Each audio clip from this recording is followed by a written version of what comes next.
भारत विचार मंच के मेरे सभी साथियों को नमस्कार। पिछले वीडियो में हमने देखा कि सिकंदर और पौरव राज के युद्ध के बाद पौरव राज को बंदी बनाकर जब सिकंदर के सामने लाया गया तो सिकंदर ने पूछा कि हे राजन, आपके साथ कैसा व्यवहार किया जाए। तो पौरव राज ने बड़ी ही वीरता से उत्तर दिया कि एक राजा की तरह। इस उत्तर से प्रभावित होकर सिकंदर ने पौरव राज को उसका राज्य वापिस कर दिया। इस प्रकार का वर्णन भारतीय और विदेशी लेखकों द्वारा इतिहास में किया गया है, लेकिन कोई भी बुद्धिमान व्यक्ति इसको आंख बंद करके स्वीकार नहीं कर पाएगा, क्योंकि जो सिकंदर ग्रीक, बेबीलोनिया और पर्सिया जैसे साम्राज्यों को जीतकर भारत विजय के अभियान पर निकला हो, वह केवल मात्र एक निडर और वीरतापूर्ण उत्तर के कारण राज्य वापिस नहीं कर सकता। लेकिन यह सिकंदर की कूटनीति का हिस्सा था, क्योंकि सिकंदर एक कुशल राजनीतिज्ञ था।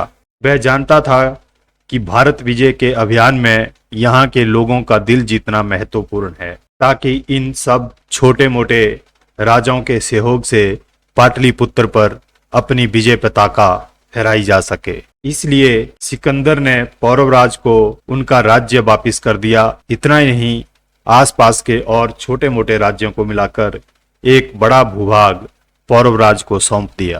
पौरव राज ने भी राजनीतिक सूझबूझ का इस्तेमाल करते हुए इस प्रस्ताव को स्वीकार कर लिया, ताकि आगे मौका पाकर फिर से सिकंदर से युद्ध लड़कर जीता जा सके।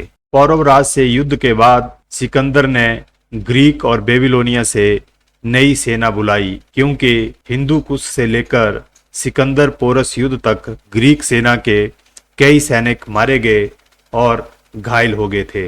इसके बाद सिकंदर ने आगे के प्रदेशों के जनजीवन की जानकारी लेना शुरू किया, ताकि अगली योजना बनाकर भारत विजय के अभियान को गति दी जा सके। पौरव राज को युद्ध में हराने के बाद सिकंदर को उम्मीद थी कि आस पड़ोस के गणराज्य सिकंदर की इस जीत से डरकर खुद ही उसका आधिपत्य स्वीकार कर लेंगे, लेकिन ऐसा कुछ भी नहीं हुआ। और जैसे जैसे सिकंदर आगे बढ़ने लगा, पग पग पर इन छोटे छोटे गणराज्यों ने सिकंदर का भारी प्रतिकार किया। हालांकि सिकंदर ने अपनी विशाल सेना के दम पर इन गणराज्यों को हरा दिया, लेकिन निरंतर संघर्ष और कठिनाइयों के कारण ग्रीक सैनिक भी अब परेशान हो चुके थे। सौभूति, कट्ठ, पंचनद प्रदेश यानी पंजाब आदि गणराज्यों से भीषण युद्ध करते हुए अब सिकंदर झेलम और चिनाब नदी को पार कर ब्यास नदी के किनारे पर पहुंच गया था। लेकिन इतना होने पर भी मगध का राजा धनानंद अयासी में डूबा रहा और अपने देश की सीमाओं को बचाने के लिए कुछ नहीं किया। परंतु ब्यास नदी के दूसरे किनारे पर यौध्य गणराज्य अपने दम पर ही सिकंदर का सामना करने की तैयारी कर रहा था।